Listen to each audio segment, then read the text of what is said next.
starting with the quarterbacks, who are your risers this week? Definitely Brock Purdy. I mean, obviously he's coming off a bye, so he wasn't in the rankings last week, but I've got him at 6 against Tampa. And you would think that the Niners will be healthy. I mean, obviously Brandon Ayuk is out, but maybe they'll be healthier. Maybe McCaffrey's back. You would expect Debo to be back, and all these guys had an extra week off. Maybe Jennings is back this week. So I've got him ranked pretty high.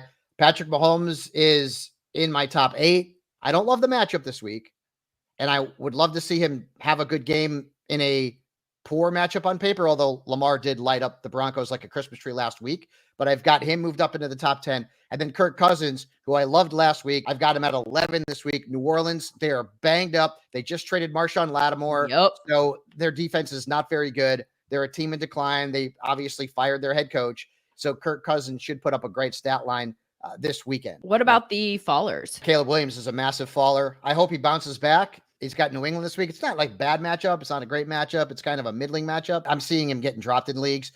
Bo Nix didn't have a good game last week. Now he's got Kansas City. You don't want anything to do with that matchup. I wouldn't drop Bo Nix, but I certainly wouldn't play him.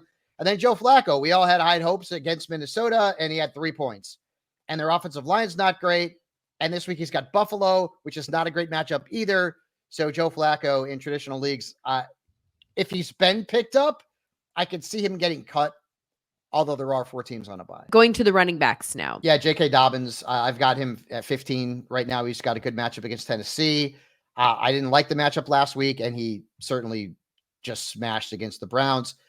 Tyrone Tracy's way up this week. I didn't love him last week, and now he's got a great matchup against Carolina. That game's in Germany, so make sure you guys set your lineups early for your Giants and your Panthers. And there's going to be a bunch of Giants that people are going to play this week, and a handful of Panthers as well. So including the defense for the Giants. And then Rico Dowdle, I don't love the matchup against Philadelphia, but the touches were certainly something that were a bit eye-opening. What they do with Zeke Elliott this week, I'm not sure. But he's in the flex conversation, although I just don't love Rico a ton.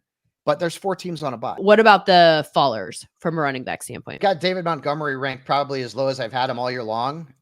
Still a flex option, but I've got him at RB26 right now. The matchup's not great against Houston. And Javonte Williams, that's clearly someone that you want to avoid if you can this week against Kansas City, who just does not give up anything to running backs. And Jordan Mason, we don't 100% know what's going on with Christian McCaffrey yet. We know that he's back at practice. We know the window has opened for him to return. We know that Kyle Shanahan said before the bye they expect that he could be back this week. And regardless, and I know that the Buccaneers defense is bad, but Jordan Mason has done nothing in a month. And that shoulder injury continues to pop up on him. Isaac Guerrero was the better back before the bye because Mason aggravated that shoulder again and didn't play for a lot of the game.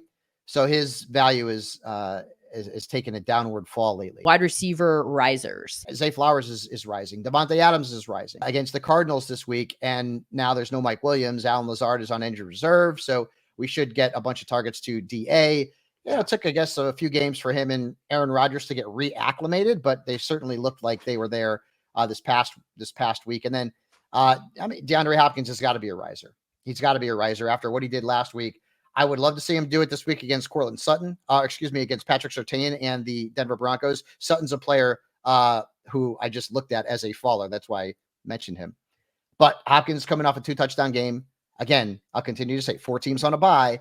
And when a guy comes off a game like that, even though he doesn't have a great matchup this week, you're probably going to have him in your lineup. So I've got him back in my top 30 wide receivers for the first time in a long time. What about the fallers? I know we're looking at Cortland Sutton here because you kind of gave that one away. Who else? Mentioned Sutton. Also, Calvin Ridley. I don't love the matchup against the Chargers this week. I don't really like any Titans this week, to be quite honest with you. I love the Chargers defense as a play.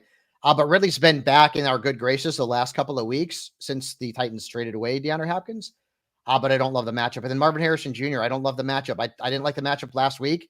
He's going from playing the Bears, who are very tough, to playing the Jets, who have sauce. People are probably going to have to play Marvin Harrison Jr., but you're not going to necessarily like what you see in terms of the results. If the recent stats have indicated anything, it's that he's not very reliable. In fact, he's had one good game in the last month. And the Jets, again, have some talent on the defensive side of the football in the past and the Well, passing situations. All right, dirtbags. Let's talk about other ways to play fantasy football. Do you guys know about Prize Picks? It's America's #1 daily fantasy sports app with over 5 million active members. Prize Picks is the easiest and most exciting way to play daily fantasy sports. All you do is pick more or less on 2 to 6 player stat projections and watch the winnings roll in.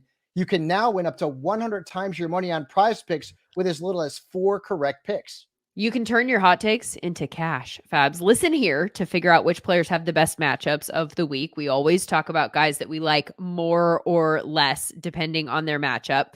Then take that information and flip on over to Prize Picks. See if you think that those players that we talked about will have more or less than the numbers that they have attached to them. It could be number of catches. It could be number of yards. It could be number of touchdowns. You can do it all in less than 60 seconds. It's quick and easy.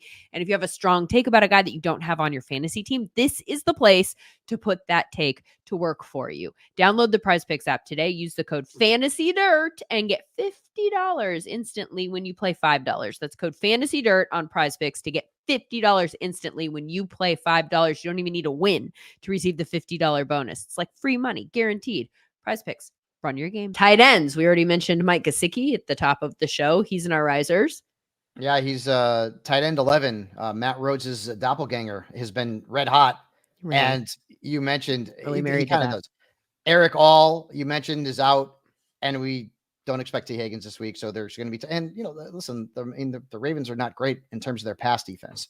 Taysom Hill is a big riser. I've got him ranked this week as a starter. Tight end 12. The Saints are all banged up. You're not going to have Chris Olave. Jamal Williams is hurt. Kendry Miller's on IR. And they've got Atlanta, and Atlanta gave it up last week to Rico Dowdle, and they also gave it up to Jake Ferguson. Now you've got to keep that in mind because Taysom Hill is a Swiss Army knife from a fantasy perspective. And then Jonnu Smith. Jonnu Smith, and I didn't expect this from Jonnu Smith because the Dolphins under Mike McDaniel have not used a tight end at all. But look at what the numbers have brought us the last few weeks. It has been, let's just say, surprising when you're looking at the fact that he has caught at least 5 passes in 3 of his last 4 games. Wow. And he hasn't had fewer than 6 targets in those 4 games. And the Rams have allowed 4 touchdowns in the 7th most points per game to tight ends. So Jonnu Smith is somebody that if you're in need this week, now I have Gesicki ranked higher, I have Taysom ranked higher, but Jonnu Smith is suddenly back on our radar.